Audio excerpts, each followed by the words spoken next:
ನಮಸ್ಕಾರ. livinmysore.comಗೆ ಸ್ವಾಗತ ಸುಸ್ವಾಗತ.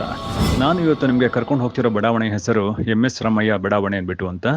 ಈ ಬಡಾವಣೆ ಸುಮಾರು 20 ವರ್ಷದ ಕೆಳಗಡೆ ಮಾಡಿರುವಂತಹ ಬಡಾವಣೆ. ಇದು ವಿಜಯನಗರ 4ನೇ ಹಂತಕ್ಕೆ ಹೊಂದಿಕೊಂಡ ಹಾಗೆ ಇರುವ ಬಡಾವಣೆ. ಈ ಬಡಾವಣೆಯಲ್ಲಿ ನಿಮಗೆ ನೀರು, ವಾಟರ್, ಡ್ರೈನೇಜ್, ಒಳಚರಂಡಿ, ಪವರ್, ಕರೆಂಟ್ ಅಥವಾ ವಿದ್ಯುತ್ ಶಕ್ತಿ ಎಲ್ಲ ಕೂಡ ಸಂಪೂರ್ಣವಾಗಿ ಮಾಡಿರ್ತಾರೆ. ಇದು ಈಗಲೇ ಮನೆ ಕಟ್ಟಕ್ಕೆ ಅನುಕೂಲವಾಗಿದೆ. ರಸ್ತೆಗಳು ಕೂಡ ಚೆನ್ನಾಗಿದೆ. ಈ ಸ್ಥಳ ನಿಮಗೆ ನ್ಯಾಷನಲ್ ಪಬ್ಲಿಕ್ ಸ್ಕೂಲಿಂದ ಸುಮಾರು 50 ಮೀಟರ್ ಅಂತರದಲ್ಲಿದೆ. ಹಾಗೂ ಬಸವನಹಳ್ಳಿ ಮುಖ್ಯ ರಸ್ತೆಯಿಂದ ಕೂಡ 50 ಮೀಟರ್ ಅಂತರದಲ್ಲಿದೆ. ಜೊತೆಗೆ ಗದ್ದಿಗೆ ರೋಡಿಂದ ಕೂಡ ಅಷ್ಟೇ ಅಂತರ, ಅಂದ್ರೆ 50 ಮೀಟರ್ ಅಂತರದಲ್ಲಿದೆ.